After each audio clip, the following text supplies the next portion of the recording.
Hello, Dan Smith here, director. I'll be doing some audio commentary for this re-release of the movie. Oh, wait, not yet. Sorry, sir, this is just the DVD menu. The movie hasn't started yet.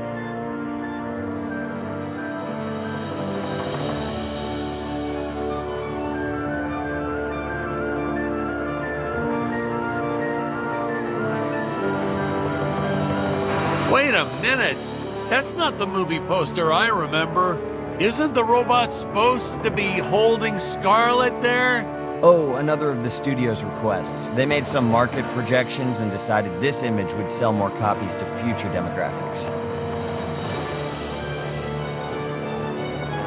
All right, we're gonna start the commentary track now.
This one with regular logs, well, that was disastrous. I'll tell you, never mess with physics. It was kind of, well, to be frank, it started out nice, but then, well, it was a death trap. Just plain and simple, it was a death trap. Poor kid holding the boom almost broke his leg. Guess he played basketball in college or something, because he leaped right at the last second. Whew! Crisis averted. My props guy wanted to swap them with some spongy material for safety, but I had a better idea.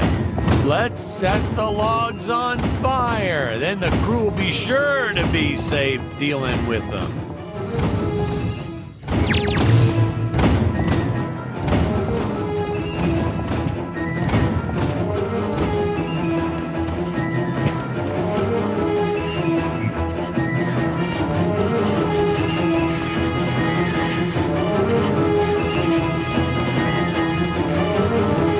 We created these conveyor belts for Stacy's character. Jonathan was always trying to run across them to no avail. I probably should have told him that we slowed the belt down whenever Scarlet runs across, but I got a real kick out of watching him try.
My bad. Don't worry, I have the right clip now.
With all this jumping and climbing and jumping, wouldn't this make a great video game?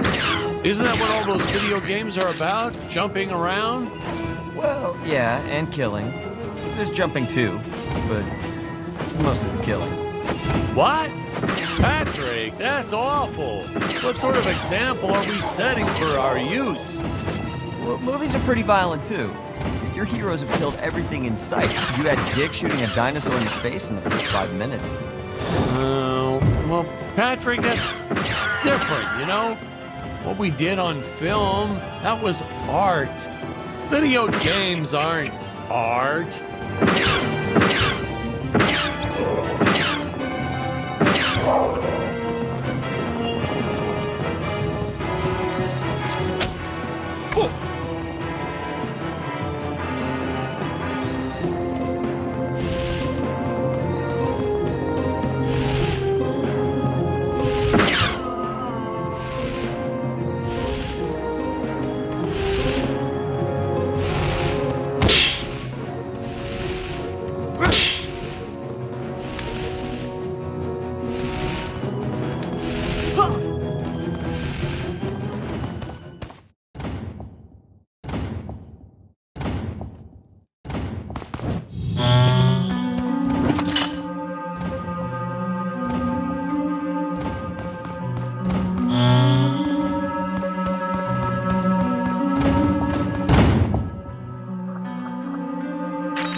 Funny story about the two caged apes in this scene. I had completely forgotten about them when we wrapped up filming on the set.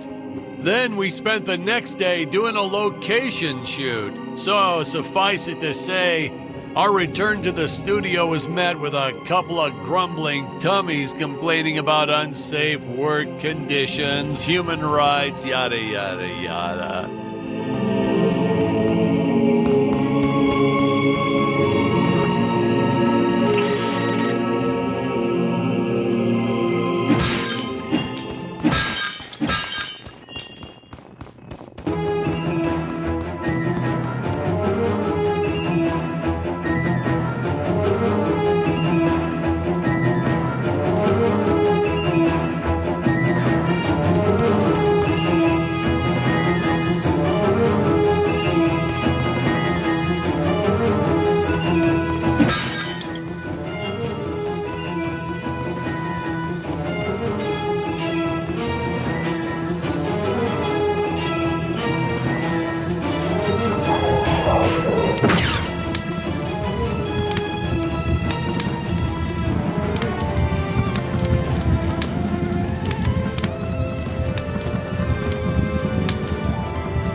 Hey, Patrick, I was thinking we should take a little break and get a bite to eat.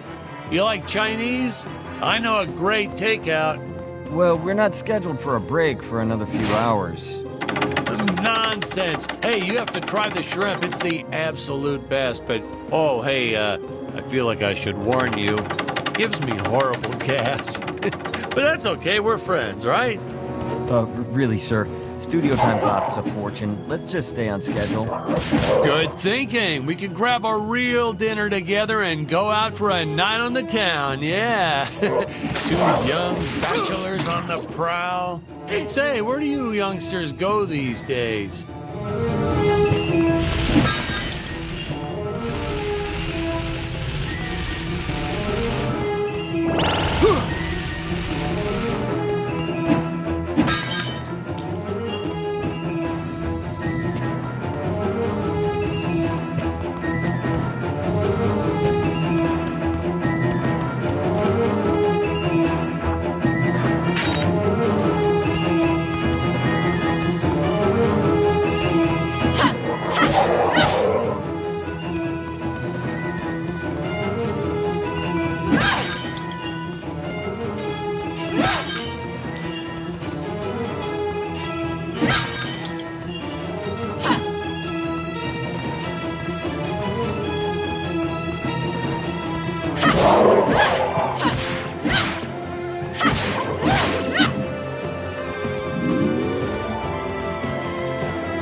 This movie may not have made the big splash in Hollywood or even made the budget back for that matter, but hey, in the end, I think it was still worth making just for those die-hard fans that really love it. I attended a lot of sci-fi and movie cons, and to this day, I still see fans showing up dressed as aliens and apes and dinosaurs. Does a man proud. Now, granted, their costumes aren't exactly 100% faithful to the film, and it seems that no one ever remembers them by the right name. But still, knowing that we still have fans like this promoting the film decades later, it puts a tear in this old director's eye. I get all emotional.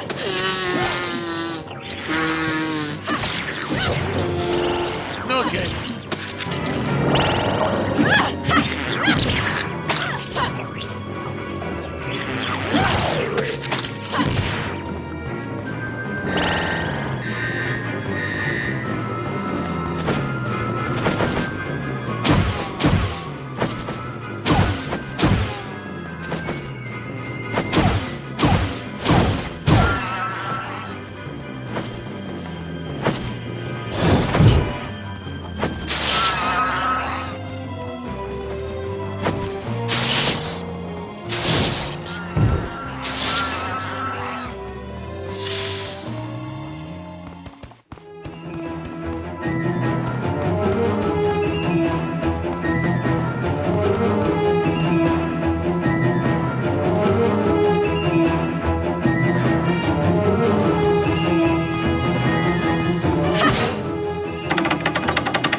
Tony and his insistence on lens flare.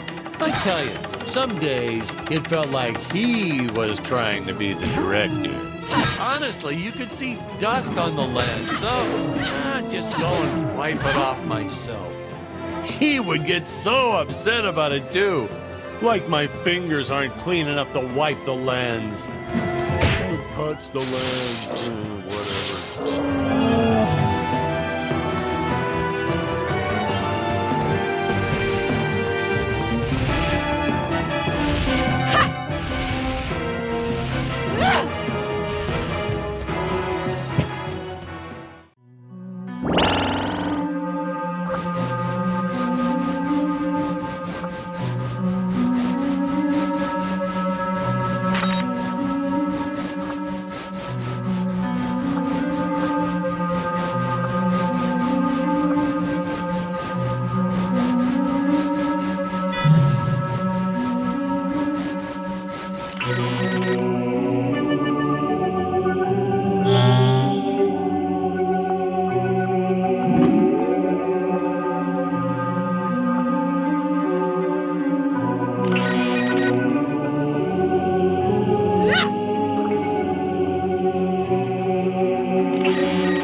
film so many scenes of your actors dying anyhow?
Rickety old things, the higher up they went, the more they sounded like they were gonna fall apart.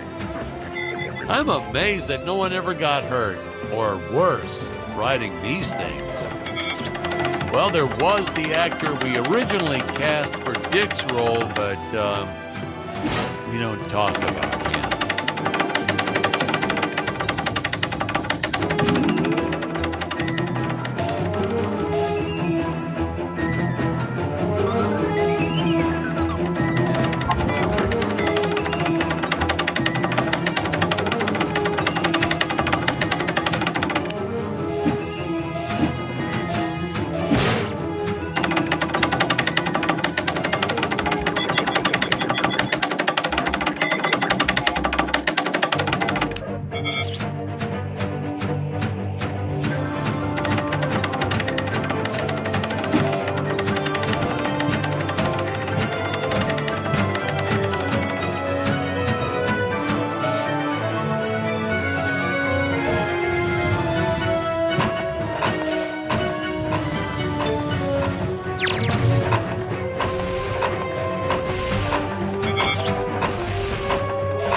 Start to get a sense of how high up our heroes have been climbing here.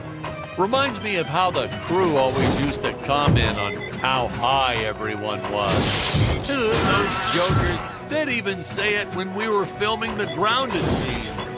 And they all giggled like school children whenever they mentioned it too. So I'd make sure to laugh even harder so they'd know I was in on the joke. Whatever it was.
this beast here. I must make for higher ground.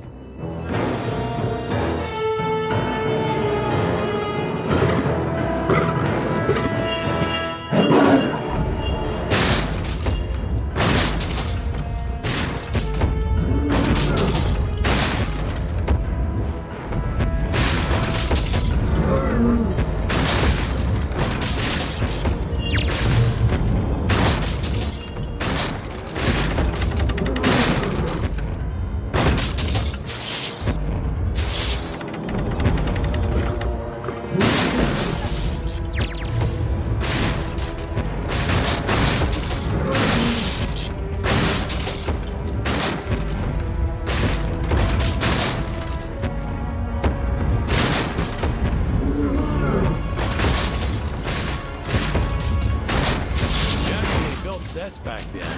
Props, walls, you name it. Then, you moved bits and pieces around and created whole new scenes. You were efficient. I adopted that technique to my wardrobe, too. If you mixed and matched sufficiently, you could get by for years on only a handful of shirts and underwear.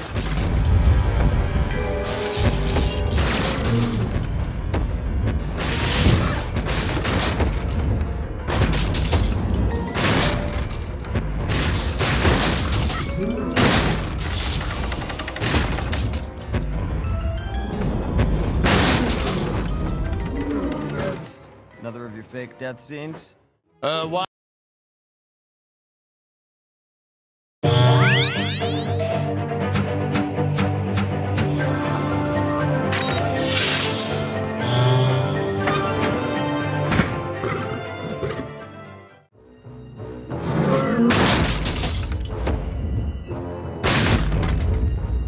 cannot fight this beast here. I must make for higher ground.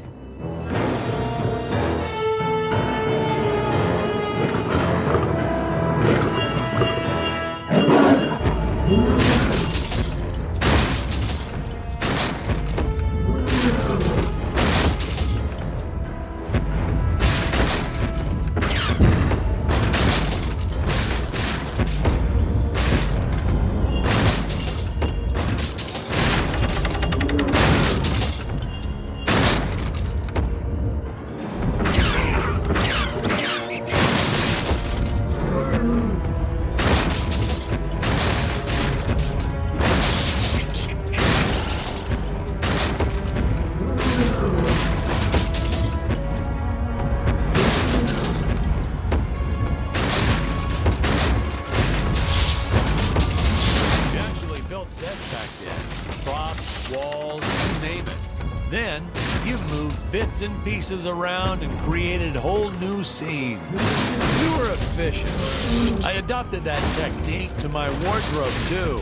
If you mixed and matched sufficiently, you could get by for years on only a handful of shirts and underwear.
I can never get enough of these free-falling shots.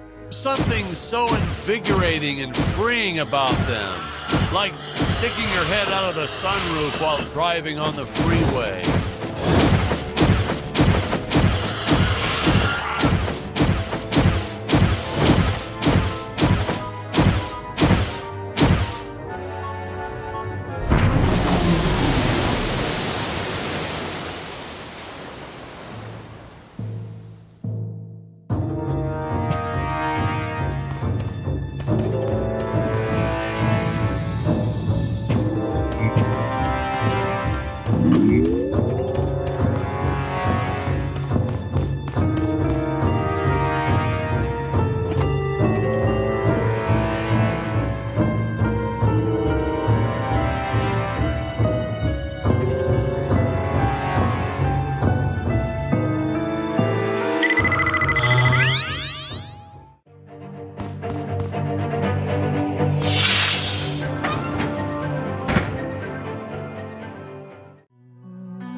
Science fiction directors sometimes put the lens flare in on purpose. Why on earth? What's the next trend? Dead fly on the lens? Jeez. Watch. You won't believe me, but you just watch. It'll happen. Some big shot will do it for one scene, and the following year, everyone will be doing it.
Dr. Peculiar!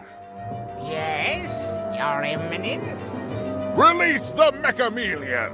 But Your Eminence, the Mechamelion isn't ready. What is the meaning of this? I thought he was completed! Genius is never completed, Your Eminence. I was just preparing to install a chainsaw on his tail. Enough! Your tinkering costs me precious gold and time! You do not have that luxury, Dr. Peculiar. Yes, Your Eminence. Releasing the Mechamelion at once. Ah, Ludwig. Yeah, good old Ludwig.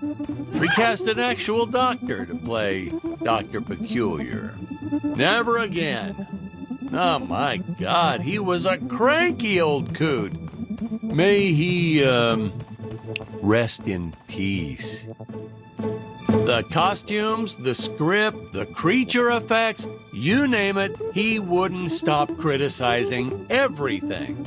Well, in his defense, I think he did have some early signs of dementia or something. He was always getting lost on set, forgetting his lines, making up new ones. Yeah, it was cute. Midway through a scene, he'd just yell, "Where are my pills?" It was like a catchphrase. We almost left a few of them in.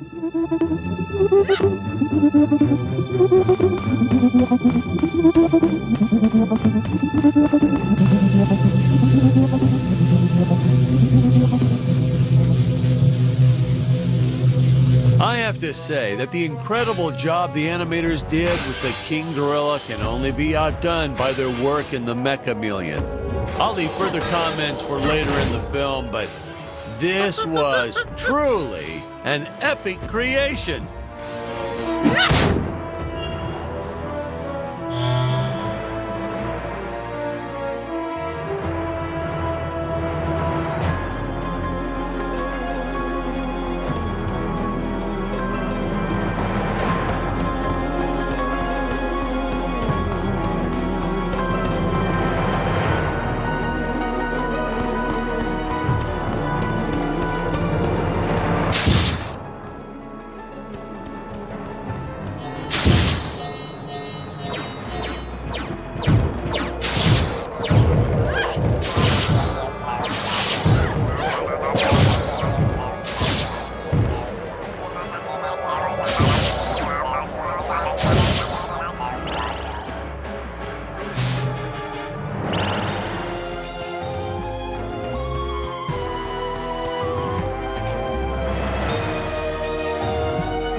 we see our first glimpse of a technique I used throughout the movie.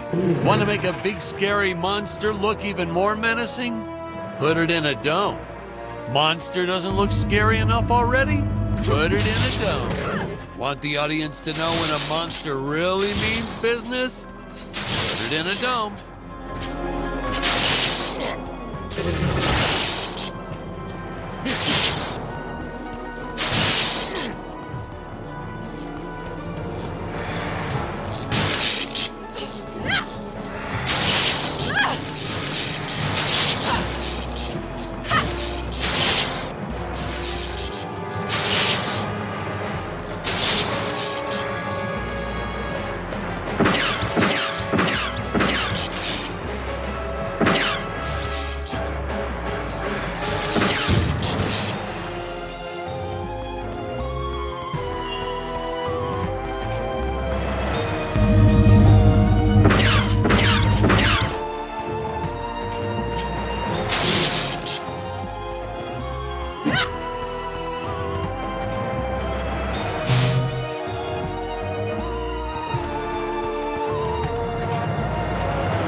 saucers. Oh, these guys were just adorable.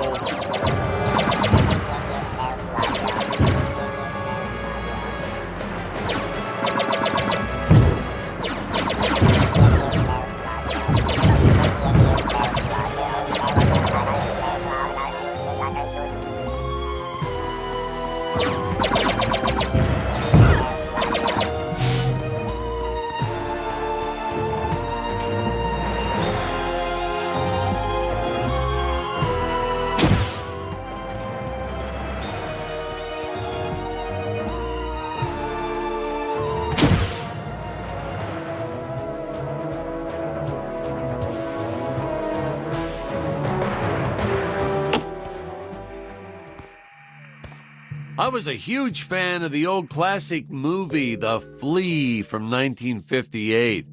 So I created this monster as sort of an homage in respect to that film. I have the darndest time with that word homage.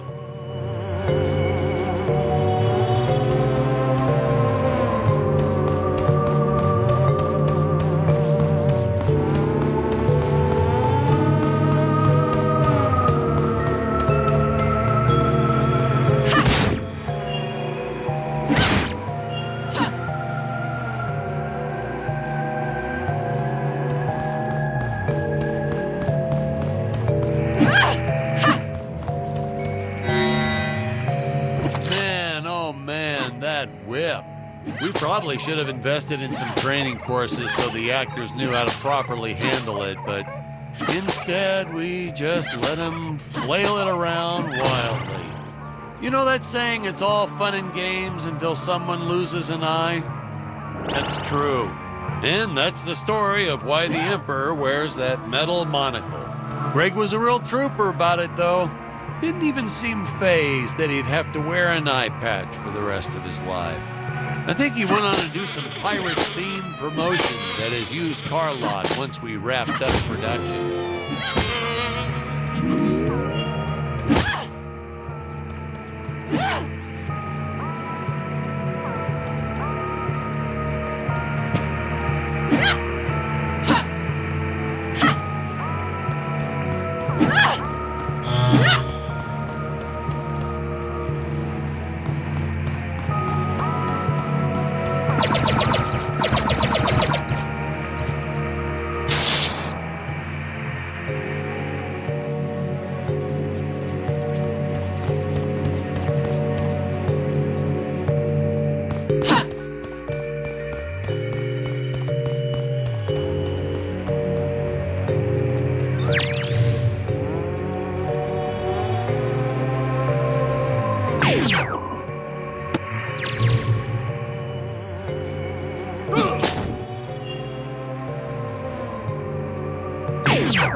Where is my Mechameleon?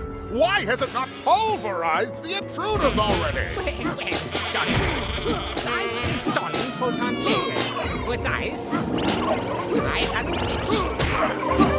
So, the Mechameleon might be somewhat, well, blind. My indomitable guardian is blind? I do not tolerate failure. Getting these two to do their scenes together was enough to make your head spin. They weren't, strictly speaking, actors. Well, not in your usual sense. Ludwig here, or Dr. Peculiar, actually was a doctor. I think I told you that before. Greg, our emperor, well, that's a whole different can of beans. Our casting guy found him at a used car lot. Greg talked him into buying just a horrible car. Thing never ran. Oh, then when he tried to get his money back, Greg just laughed maniacally. So, doggone it, he offered Greg the role right on the spot. He said, "Dan, this guy is perfect."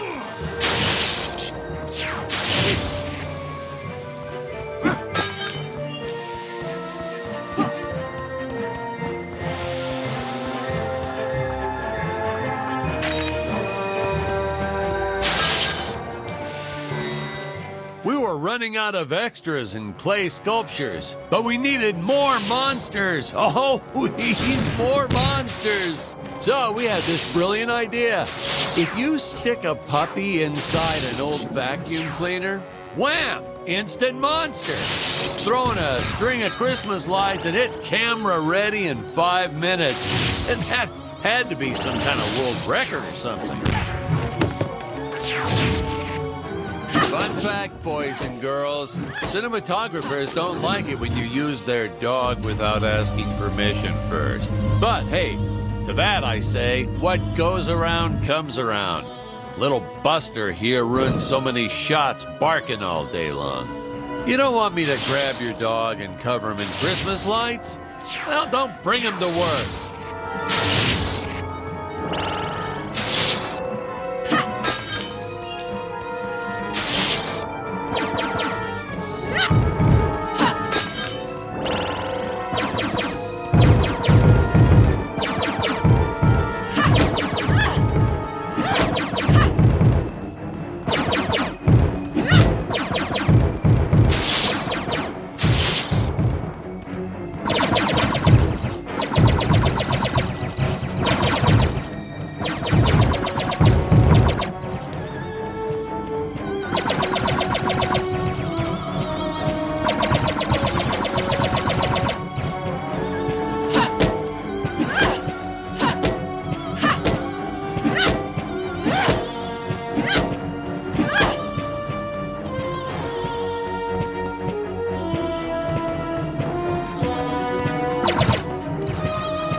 At the altitude where Dick's rocket ship had crash landed at the start of the film.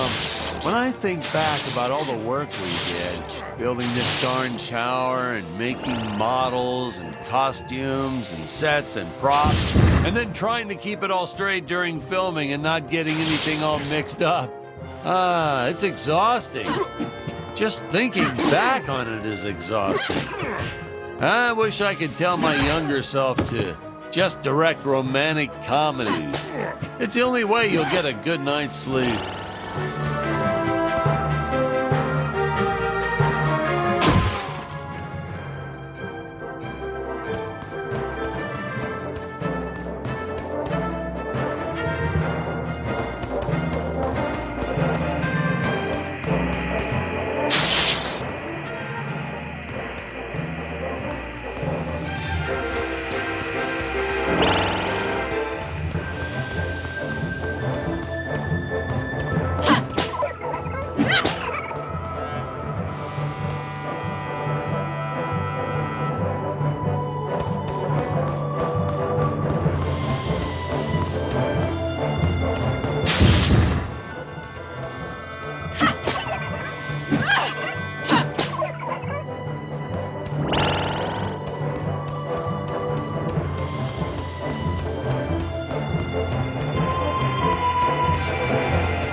yes, the rotating contraption things. We actually used Ferris wheel parts from an old amusement park. I think it was called Disneyland. Disneyland? Isn't that kind of close to... Yeah, and the courts agreed with you. They shut them down before they opened the gates. Well, it's their own fault, I guess. Well, naturally, my production team swooped right in and bought up everything they could get their hands on. So I guess there was a silver lining to their legal battles. One man's lemon is another man's lemonade. Or however that saying goes.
Fun fact, the statue of the Emperor is actually as big as it looks on screen. Yeah, we were going to use a small model and green screen it, but then Greg offered to fund building a life-size version. He was planning on setting it up front and center of his used car lot. Apparently, he ran into some issues with zoning laws. Yeah, I told him he should just play dumb and put the thing up anyway, but he wouldn't listen. I guess that's why he's still running that same lot, whereas I've been barred from filming in 12 different states.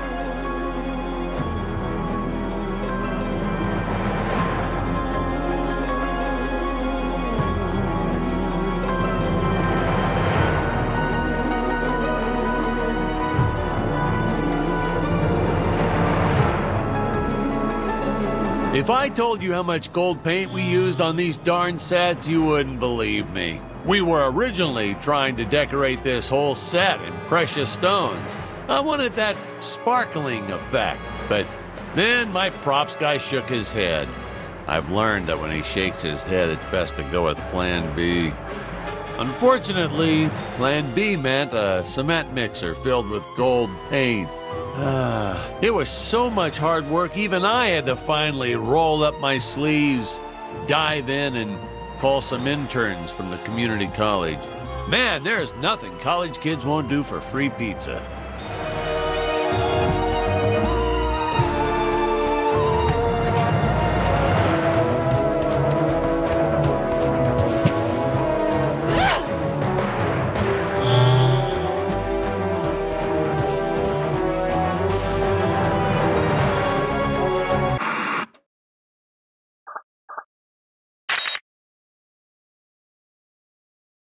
Hey, is this thing on? Can you hear me all right? Yeah, all good.